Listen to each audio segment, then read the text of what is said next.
good day. I'm Diaza Obial, a second-year medical student. May I ask for your name and age, please? I'm Leonardo Vittorio Rodrigo, 26 years old. Okay, Leonardo. So, today I'll be performing musculoskeletal examination, and everything will be video recorded. Would that be okay with you? Yes, Doc. Okay, can you please sign this form as a proof that you agree with the said activity? Okay, Doc.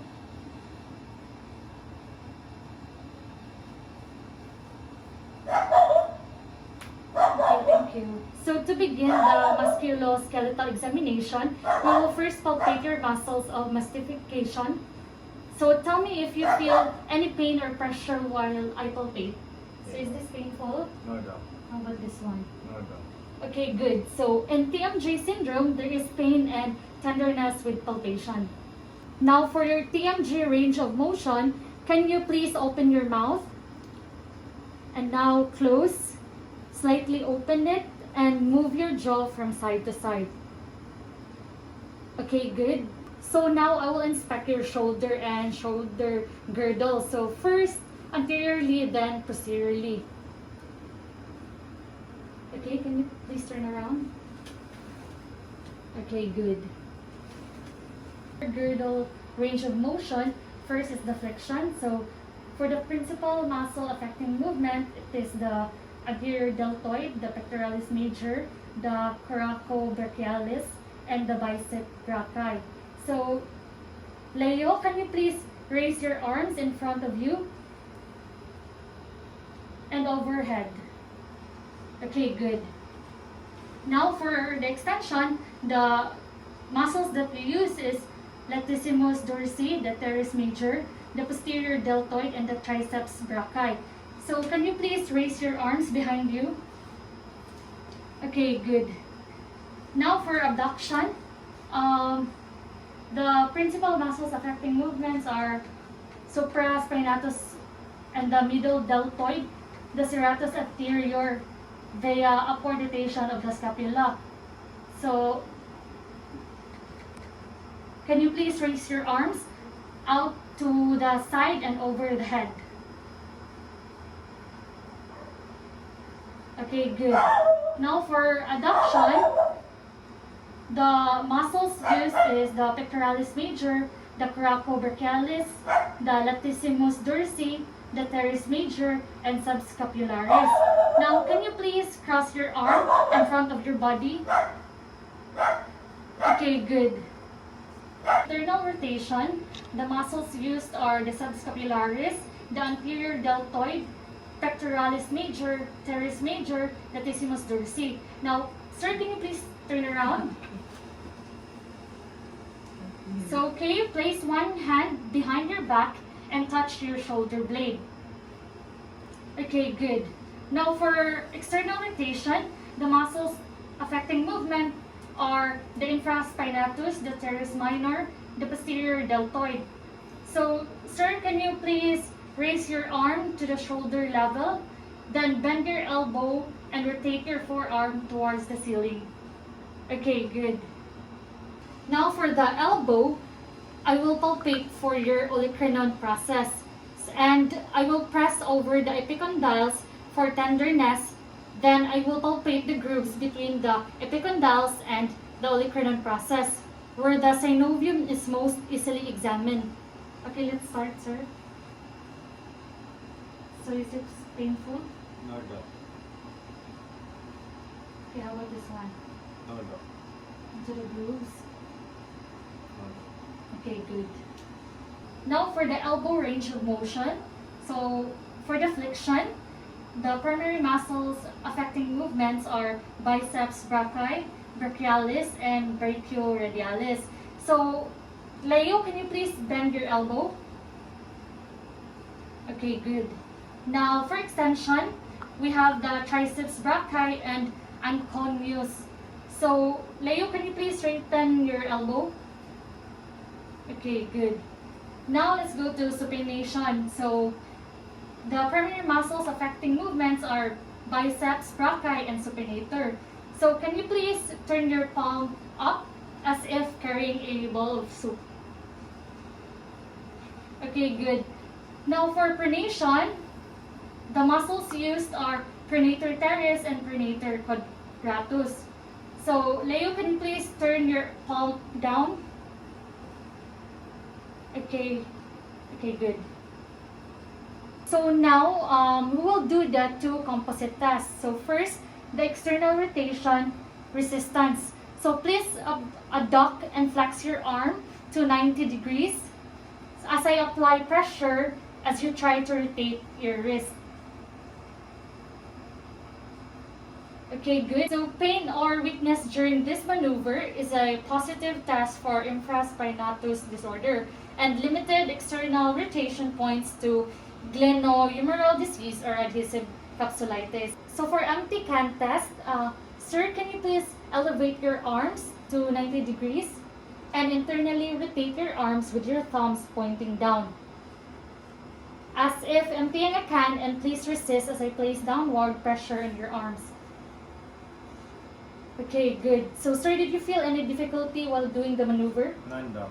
Okay, inability of the patient to hold the arm fully abducted at the shoulder level is a positive for the supraspinatus rotator cuff pair with a positive LR of 1.3.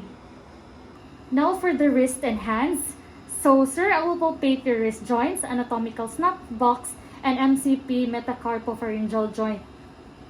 So in your wrist, I will palpate the distal radius and ulna on the lateral and medial surfaces, and I will palpate the groove of each wrist joint with your thumb on the dorsum of the wrist, your fingers beneath it. Okay, so far sir, there are no swelling, booginess, or tenderness noted. So tenderness over distal radius after the fall is suspicious for Colles fracture. Okay, Doc. Then I will palpate again the radial styloid bone and the anatomical snap box. So a hollow depression just distal to the radial styloid process formed by abductor and extensor muscles of the thumb. Okay.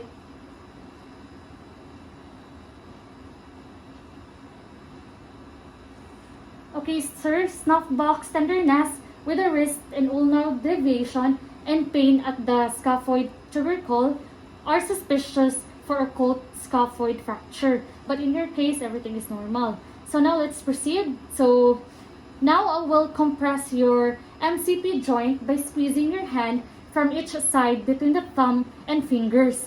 I will use my thumb to palpate each MCP joint just distal to and on each side of the extensor tendons as your index finger feels the head of the metacarpal in the palm. So let's start.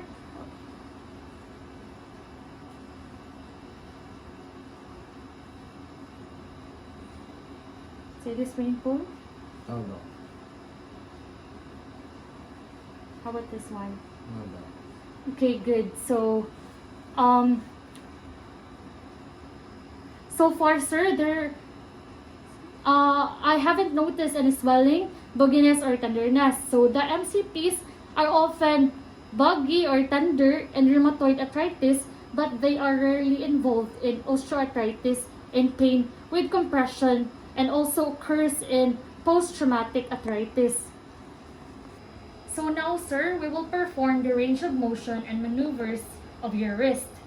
So range of motion are the flexion, extension, radial deviation, and ulnar deviation. So for the flexion, the muscles used are flexor carpi radialis, the flexor carpi ulnaris. So with your palms down, point your fingers toward the floor, please. Okay, good. Now for extension, the muscles used are extensor carpi ulnaris, the extensor carpi radialis longus, the extensor carpi radialis brevis. So sir, please, with your palm down, point your finger toward the ceiling. Okay, good. Now for adduction or the radial deviation, the muscle used are the flexor carpi ulnaris. So sir, with your palm down, bring your finger fingers toward the midline. Okay, good. Now lastly, for abduction or the ulnar deviation, the muscle used is flexor carpi radialis. So, sir, with your palm down, bring your fingers away from the midline. Okay, good. Now next is the test hand grip strength. So this test function of wrist joints, the finger flexor and the extrinsic muscle and joint of the hand. So okay, sir, can you please grasp my second and third finger? Okay, good. So sir, so far you have a good grip strength, and decreased grip strength is a positive test for weakness of finger flexors. Now for the test for carpal tunnel syndrome, the thumb abduction, the tunnel test, the Fallon test for median nerve compression. Now for the thumb abduction, okay sir, can you please raise your thumb straight up as I apply resistance downward? Okay, good. So weakness on thumb abduction is a positive test. Now next is the Tennel sign. So now sir, I will start tapping lightly over the course of your median nerve in the carpal tunnel. So do you feel any pain and numbness, sir? None, Doc. Okay, good. So aching and numbness in the nerve distribution is a positive sign. Now let's proceed to the Fallon sign. Okay sir, can you please hold your wrist in flexion for 60 seconds with your elbows fully extended. So okay, then please press the back of both of your hands together from right angles. Okay, do you feel any numbness or tingling? None, Doc. So numbness and tingling in the median nerve distribution within 60 seconds is a positive test. So now for your spine, I will first inspect your cervical, thoracic, and lumbar curves. Then I will inspect from behind for your spinal column and alignment of your shoulder for any possible scoliosis. Okay, good. Can you please turn around?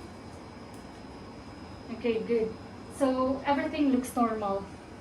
Now we will do the spinal column range of motion. So first with flexion, bend forward and try to touch your toes.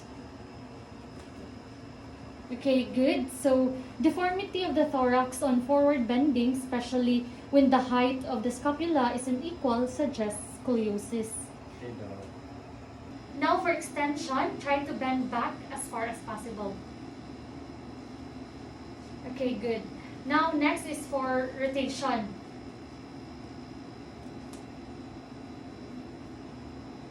Okay, good. Okay, good. So lastly is lateral bending. So bend to side from the waist. Okay, good. Okay, good. Okay, sir, we will now assess the primary muscles of your hip by doing the hip range of motion. So let me know if you notice any difficulty, pressure, or pain while doing the test. Okay? Yes, Doc. Okay, now we will begin with flexion. So can you please bend your knee to your chest and pull it against your abdomen? Okay, good. Now for abduction, lying flat, move your lower leg away from the midline. Okay, good. Now for adduction, lying flat, then move your lower leg towards the midline. Okay, good. Let us now proceed with external and internal rotation. So lying flat, then bend your knee and turn your lower leg and foot across the midline. Okay, good. Now turn it away from the midline. Good. Then lastly, for extension, lie face down. Then bend your knee and lift it up. Okay, good. Thank you. Now I will palpate for any swelling around your patella or any bugginess as well as warmth. So this will point us to any possible synovial thickening or effusion of your knee joint or synovitis and non-tender effusion from osteoarthritis. Okay, let's start.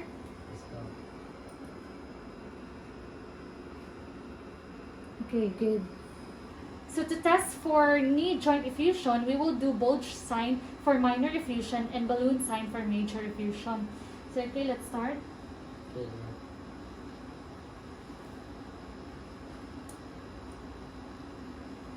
Okay, good. So I did not notice any bulging or fluid wave. Okay, we will now proceed with the balloon sign to check for palpable fluid wave.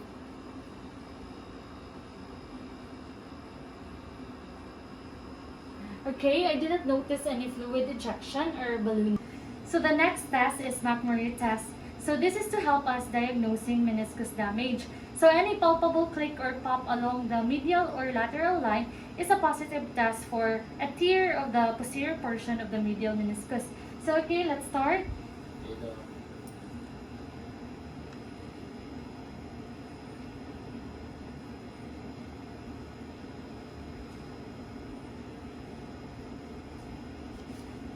Okay, good.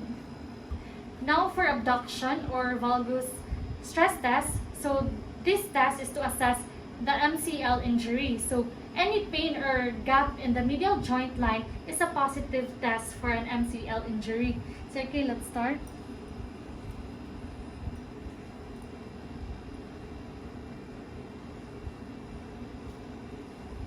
Now for the abduction stress test. So this test is to assess for LCL injury. So pain or gap in the lateral joint line points is a positive test for LCL injury. So okay, let's start. Okay, good. Now for the anterior drawer sign. So this is to test for ACL tear and a forward jerk showing the contours of the upper tibia is a positive test or anterior drawer sign. So ACL injuries result from knee hyperextension and direct blows to the knee and twisting or landing on an extended hip or knee. So okay, let's start. Dito. Okay, good. Now for the posterior drawer test. So this is to test for PCL tear. So let's start, sir.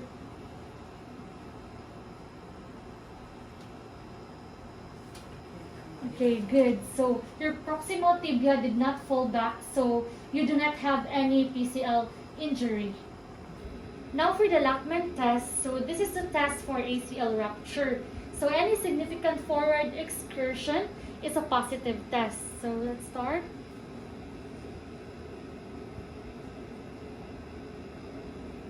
Okay, good. So for the ankle and foot, so range of motion, the plantar flexion, dorsiflexion, inversion, and eversion. So the primary muscles involved are, for ankle flexion, we have the gastrocnemius, soleus, plantaris, and tibialis posterior. So, sir, can you please point your foot towards the floor? Okay, good. Now for ankle extension, which is the dorsiflexion, the muscles used are the tibialis anterior, extensor digitorum longus, and extensor hallucis longus. So, sir, can you kindly point your foot towards the ceiling? Okay, good. Now, for the inversion, the muscle used is the tibialis posterior and also the anterior. So, sir, can you bend your heel inward? Okay, good. Now for the inversion, which is our last test, the muscle used are the peroneus longus and the brevis. So, sir, can you kindly bend your heel outward? Okay, good. So, you have a full range of motion in all joints of upper and lower extremities.